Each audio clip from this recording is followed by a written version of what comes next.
आपने कभी सोचा है कि आपके माइंड का आपके बॉडी पे क्या इफेक्ट हो सकता है? क्या आप जानते हैं कि आपके इमोशंस, आपकी सोच और आपका स्ट्रेस लेवल आपके इम्यून सिस्टम को कैसे इफेक्ट करते हैं? ये सब कुछ आपके बॉडी और माइंड के बीच एक कॉम्प्लेक्स कनेक्शन का हिस्सा है, जिसे हम कहते हैं साइको न्यूरो इम्यूनोलॉजी या पीएनआई। पीएनआई एक ऐसा फील्ड है जो यह स्टडी करती है कि कैसे हमारे mind, psychological factor, brain, neuro और इम्यून सिस्टम एक दूसरे को इन्फ्लुएंस करते हैं। इसका मतलब है कि जब आप इमोशनल स्ट्रेस फील करते हैं या जब आपका मूड डाउन होता है तो आपका इम्यून सिस्टम भी इससे अफेक्ट होता है, और जब आप फिजिकली सिक होते हैं तो वो आपके इमोशनल स्टेट को भी अफेक्ट कर सकता है। यह सब एक कॉम्प्लेक्स इंटरेक्शन है जो हमें दिखाता है कि हमारा बॉडी और माइंड एक दूसरे के साथ कैसे इंटरेक्ट करते हैं। साइको न्यूरो इम्यूनोलॉजी का कॉन्सेप्ट पीएनआई, जैसे मैंने बताया, एक मल्टी डिसिप्लिनरी फील्ड है जो साइकोलॉजिकल, न्यूरोलॉजिकल और इम्यूनोलॉजिकल सिस्टम को कंबाइन करती है। इसका बेसिक कॉन्सेप्ट यह है कि जो भी हमारे थॉट्स और इमोशंस होते हैं उनका डायरेक्टली इफेक्ट हमारे इम्यून सिस्टम पर पड़ता है।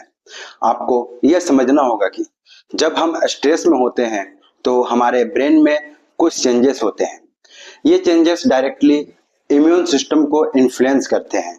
जैसे आपको अगर बहुत ज्यादा एंजाइटी हो तो आपका body stress hormone like cortisol release करता है जो आपके इम्यून सिस्टम को वीकेन कर सकता है। इसका डायरेक्ट मतलब यह है कि अगर आप इमोशनली अपसेट हैं तो आप इजीली सिक हो सकते हैं। एक एग्जांपल लेते हैं। मान लीजिए कि आपको अपने काम का डेडलाइन आ गया है और आप स्ट्रेस में हैं। आपने अपनी पूरी रात नींद के बिना काम किया, स्ट्रेस हार्मोन लेवल हाई हुआ और अगले दिन आपको कोल्ड या फ्लू हो गया। आप सोच रहे होंगे कि यह क्या हो गया। ये पीएनआई का एक परफेक्ट एग्जांपल है। अब आते हैं माइंड बॉडी कनेक्शन पर। आपने जरूर सुना होगा माइंड ओवर मैटर। इसका मतलब यह होता है कि हमारे माइंड के थॉट्स, फीलिंग्स और इमोशंस का हमारे बॉडी पर डायरेक्टली इफेक्ट होता है, और यह कॉन्सेप्ट पीएनआई में मेजर रोल प्ले करता है। अगर आपका मेंटल हेल्थ अच्छा है तो आपका इम्यून सिस्टम भी अच्छा काम करता है। जब हम खुश होते हैं तो हमारे बॉडी में पॉजिटिव हार्मोन्स लाइक एंडोर्फाइंस और सेरोटोनिन रिलीज होते हैं जो ना केवल हमारे मूड को इम्प्रूव करते हैं बल्कि हमारे इम्यून सिस्टम को भी बूस्ट करते हैं। इससे हम ज्यादा हेल्दी फील करते हैं और हमारे बॉडी में इन्फेक्शंस और इलनेस का रिस्क कम हो जाता है। आप कभी भी नोटिस करते हैं जब आप अपने फ्रेंड के साथ मजेदार टाइम गुजारते हैं या जब आप अपने फेवरेट शो देखते हैं तो आप कैसे रिलैक्स हो जाते हैं। ये पॉजिटिव फीलिंग आपके बॉडी को स्ट्रेस से फ्री कर देती है और आप फिजिकली भी ज्यादा हेल्दी फील करते हैं। अब आते हैं स्ट्रेस और इम्यूनिटी के कनेक्शन पर। स्ट्रेस का हमारे इम्यून सिस्टम पर डायरेक्ट इफेक्ट पड़ता है और यह सब हमारे हार्मोन्स के थ्रू होता है। जब आप स्ट्रेस होते हैं तो आपका बॉडी कोर्टिसोल रिलीज करता है जो आपके इम्यून सिस्टम को सप्रेस करता है।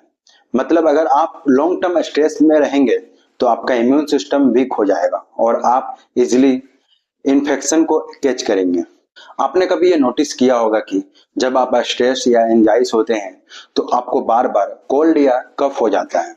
इसका रीजन यह है कि स्ट्रेस डायरेक्टली आपके इम्यून सिस्टम को अफेक्ट करता है जो आपके बॉडी को इन्फेक्शन से प्रोटेक्ट करता है। यह एक सिंपल येट पावरफुल एग्जांपल है कि कैसे हमारे थॉट और फीलिंग्स हमारे फिजिकल हेल्थ को इन्फ्लुएंस करते हैं। अब आते हैं न्यूरोट्रांसमीटर इम्यून सिस्टम रिस्पॉन्स पर। अब बात करते हैं न्यूरोट्रांसमीटर की। न्यूरोट्रांसमीटर वो केमिकल मैसेंजर है जो हमारे ब्रेन में कम्युनिकेट करते हैं। ये न्यूरोट्रांसमीटर्स जैसे सेरोटिन, डोपामाइन और नोरेपाइनफ्रेरिन नॉट ओनली हमारे मूड को कंट्रोल करते हैं बट ये डायरेक्टली इम्यून सिस्टम को भी अफेक्ट करते हैं। जब आप खुश होते हैं आपके ब्रेन में सेरोटिन और डोपामाइन का लेवल हाई होता है जो आपके इम्यून सिस्टम को बूस्ट करता है। दूसरी तरफ जब आप डिप्रेस्ड या एंजाइस होते हैं तो आपका सेरोटोनिन और डोपामाइन लेवल लो हो जाता है, जिससे आपका इम्यून सिस्टम वीक पड़ता है। यह भी एक रीजन है कि डिप्रेशन और एंजाइटी का आपके बॉडी के फिजिकल हेल्थ पर डायरेक्ट इम्पैक्ट पड़ता है। अब आते हैं पीएनआई का रियल वर्ल्ड इम्पैक्ट पर। पीएनआई का रियल वर्ल्ड इम्पैक्ट काफी वास्ट है, क्योंकि यह बहुत सारे फिजिकल और मेंटल हेल्थ कंडीशन को इन्फ्लुएंस करता है। रिसर्च यह सजेस्ट करती है कि जो लोग क्रोनिक स्ट्रेस में रहते हैं उनमें heart disease, auto immune disease और इवन कैंसर का चांसेस ज्यादा होता है। अगर कोई पर्सन बहुत ज्यादा मेंटल स्ट्रेस या ट्रॉमा में रहता है तो उसका इम्यून सिस्टम वीक हो सकता है। यह वीक इम्यून सिस्टम उसको इन्फेक्शंस, डिजीज और हेल्थ प्रॉब्लम का शिकार बना सकता है। स्ट्रेस, इमोशंस और थॉट्स का आपके बॉडी पे जो लॉन्ग टर्म इफेक्ट पड़ता है वो यह दिखाता है कि माइंड और बॉडी के बीच का कनेक्शन कितना स्ट्रॉन्ग है। अब आते हैं the role of the brain in PNI. हमारे ब्रेन का रोल पीएनआई में काफी क्रिटिकल है, क्योंकि यह सिस्टम का सेंटर है जहां से हर इमोशंस और थॉट प्रोसेस शुरू होता है। जब हम स्ट्रेस में होते हैं या कोई इमोशनल ट्रॉमा फेस करते हैं, हमारे ब्रेन का लिम्बिक सिस्टम एक्टिवेट होता है। यह सिस्टम डायरेक्टली आपके इम्यून रिस्पॉन्स को कंट्रोल करता है, जो बॉडी के सारे फंक्शंस को रेगुलेट करता है। मान लीजिए आपको किसी चीज का बहुत डर है, जैसे पब्लिक स्पीकिंग। जब आप स्टेज पर खड़े होते हैं, आपका ब्रेन ऑटोमेटिकली फाइट और फ्लाइट रिस्पॉन्स एक्टिवेट करता है। इसका इफेक्ट आपके बॉडी पे यह होता है कि आपका हार्ट रेट बढ़ जाता है, आपका ब्रीदिंग स्पीड हो जाता है और आपके बॉडी में एड्रेनालाइन रिलीज होता है। ये हार्मोन्स आपके इम्यून सिस्टम को टेम्पोरली सप्रेस करते हैं, जो आपको इन्फेक्शन से प्रोटेक्ट करने का काम करता है। बट लॉन्ग टर्म स्ट्रेस की वजह से ये इम्यूनिटी वीकन हो सकती है। अब आते हैं immune system and psychological disorders पर। जब हम साइकोलॉजिकल डिसऑर्डर्स की बात करते हैं, जैसे डिप्रेशन, एंजाइटी, पीटीएसडी और स्ट्रेस, तो ये डायरेक्टली हमारे इम्यून सिस्टम को अफेक्ट करते हैं। ये डिसऑर्डर्स हमारे बॉडी में क्रोनिक इन्फ्लेमेशन का कॉज बन सकते हैं। क्रोनिक इन्फ्लेमेशन का मतलब है कि आपका इम्यून सिस्टम ओवर एक्टिव हो जाता है और अपने ही टिश्यूज को अटैक करने लगता है। एक typical example PTSD, post traumatic stress disorder का हो सकता है, जिसमें किसी ट्रॉमेटिक इवेंट के बाद पर्सन को सेवर स्ट्रेस और एंजाइटी होता है। ये प्रोलॉन्जेड स्ट्रेस इम्यून सिस्टम को अफेक्ट करता है, जिससे क्रोनिक इन्फ्लेमेशन होती है। अगर यह अनट्रीटेड रहे तो ये आगे चल के ऑटो इम्यून डिजीज का कॉज भी बन सकता है। अब आते हैं role of the gut in PNI. आपने कभी गट फीलिंग के बारे में सुना है? ये एक्चुअली आपके ब्रेन और गट के बीच के कम्युनिकेशन का पार्ट है। हमारे गट में एंट्रिक नर्वस सिस्टम होता है जो डायरेक्टली हमारे ब्रेन से कनेक्टेड है। इसका मतलब यह है कि जब हम स्ट्रेस होते हैं तो हमारे गट की हेल्थ भी इम्पैक्ट होती है। अगर आपको नर्वसनेस हो तो आपको स्टोमक अपसेट या डाइजेशन इशू हो सकते हैं। ये सब कम्युनिकेशन आपके गट और ब्रेन के बीच हो रहा होता है। स्टडीज ये दिखाती है कि स्ट्रेस और एंजाइटी के हाई लेवल्स में गट हेल्थ भी अफेक्ट होती है, जो अल्टीमेटली आपके इम्यून सिस्टम को वीक कर देती है। अगर आप अपने स्ट्रेस को कंट्रोल करने के लिए रिलैक्सेशन टेक्निक्स या मेडिटेशन अपनाते हैं तो आप अपने गट हेल्थ को भी इम्प्रूव करते हैं।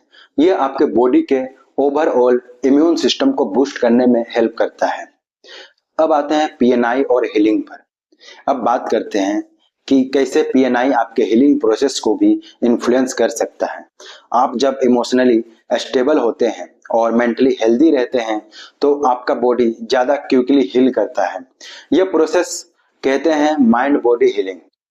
एक पेशेंट जो इमोशनली डिस्टर्ब्ड है या स्ट्रेस होता है, उसका रिकवरी प्रोसेस स्लो हो सकता है, पर अगर कोई पर्सन मेंटली स्ट्रोंग होता है और अपने स्ट्रेस को मैनेज कर पाता है तो उसका रिकवरी टाइम काफी फास्ट हो सकता है। फॉर एग्जांपल, एक पर्सन जो सर्जरी के बाद मेंटल सपोर्ट और पॉजिटिव माइंडसेट रखता है, वो फिजिकल हीलिंग को एक्सेलरेट करने में सक्सेसफुल हो सकता है। यह सब पीएनआई का इफेक्ट है। अब आते हैं मेडिटेशन एंड पीएनआई पर। अब बात करते हैं एक पावरफुल टूल की जो आप अपनी मेंटल और फिजिकल हेल्थ इंप्रूव करने के लिए यूज कर सकते हैं। मेडिटेशन यह एक ऐसी टेक्निक है जो आपके माइंड को काम करने, स्ट्रेस को रिड्यूस करने और अल्टीमेटली आपके इम्यून सिस्टम को बूस्ट करने में मदद करती है। मेडिटेशन से ना सिर्फ आपका माइंड रिलैक्स होता है बल्कि यह ब्रेन के न्यूरोट्रांसमीटर को भी बैलेंस करता है। यह डायरेक्टली आपके इम्यून सिस्टम को बेनिफिट करता है। अगर आप डेली मेडिटेशन करते हैं तो आप अपने स्ट्रेस लेवल को कंट्रोल कर सकते हैं। जब आप रिलैक्स्ड और पीसफुल फील करते हैं, आपका इम्यून सिस्टम भी एफिशिएंट काम करता है। स्टडीज ने यह प्रूफ किया है कि रेगुलर मेडिटेशन से कोर्टिसोल लेवल डिक्रीज होता है और पॉजिटिव हार्मोन इंक्रीज होते हैं, जो आपके मेंटल और फिजिकल हेल्थ दोनों में बेनिफिट देते हैं।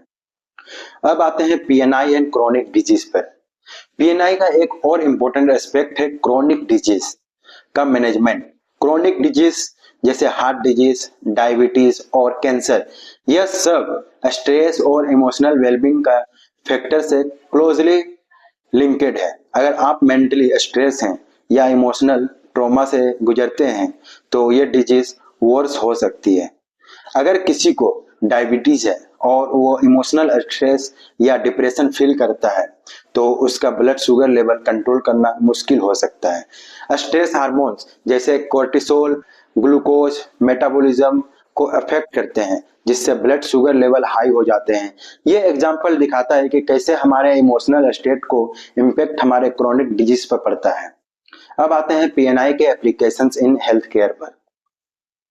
पीएनआई का यूज अब हेल्थ केयर सिस्टम में भी हो रहा है, क्योंकि यह अप्रोच हमारे मेंटल और फिजिकल हेल्थ को कंबाइन करती है। यह डॉक्टर और थेरेपिस्ट को हेल्प करता है कि वो एक होलिस्टिक ट्रीटमेंट प्लान बना सके। फॉर एग्जाम्पल, अगर किसी पेशेंट को कैंसर है तो उसके मेंटल हेल्थ को भी ट्रीट करना इक्वली इम्पोर्टेंट है। स्ट्रेस और डिप्रेशन कैंसर के रिकवरी प्रोसेस को स्लो कर सकते हैं। कैंसर पेशेंट को जब उसकी इमोशनल और मेंटल वेलबींग का भी ध्यान रखा जाता है तो उनका रिकवरी प्रोसेस ज्यादा इफेक्टिव होता है। ये होलिस्टिक अप्रोच पीएनआई के रिसर्च का एक प्रैक्टिकल एप्लीकेशन है जो हेल्थ केयर में यूज हो रहा है। पीएनआई हमें यह दिखाता है कि हमारे माइंड और बॉडी के बीच का रिलेशनशिप कितना डीप है।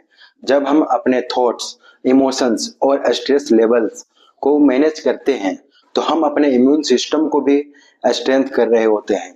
यह माइंड बॉडी कनेक्शन हमें यह सिखाता है कि एक होलिस्टिक अप्रोच अपनाना जरूरी है, जिसमें हम अपने फिजिकल हेल्थ के साथ साथ मेंटल हेल्थ पर भी फोकस करें। जब हम अपने मेंटल और इमोशनल वेलबींग को प्रायोरिटी देते हैं, हम अपने फिजिकल हेल्थ को नेचुरली इंप्रूव करते हैं। ये सारी चीजें पीएनआई के थ्रू हमारे हेल्थ को एक पॉजिटिव डायरेक्शन में ले जाती है। साइको न्यूरो इम्यूनोलॉजी हमें यह सिखाता है कि हमारे माइंड और बॉडी के बीच एक डीप कनेक्शन होता है। जब हमारे थॉट्स, इमोशंस और स्ट्रेस लेवल अफेक्ट होते हैं तो उसका डायरेक्ट इम्पैक्ट हमारे इम्यून सिस्टम पर पड़ता है। इसलिए मेंटल हेल्थ को प्रायोरिटी देना जरूरी है। जब आप अपने मेंटल हेल्थ को इम्प्रूव करते हैं तो आप अपने फिजिकल हेल्थ को भी बूस्ट कर रहे होते हैं। इस फील्ड के स्टडी से हम ये समझते हैं कि एक होलिस्टिक अप्रोच अपनाना कितना जरूरी है।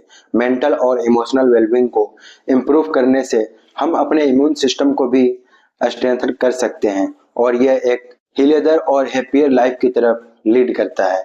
आई होप आपको यह इंफॉर्मेटिव वीडियो बहुत पसंद आया है। वीडियो को लाइक करें, कमेंट करें और नए अपडेट्स के लिए चैनल को सब्सक्राइब करें। Thank you.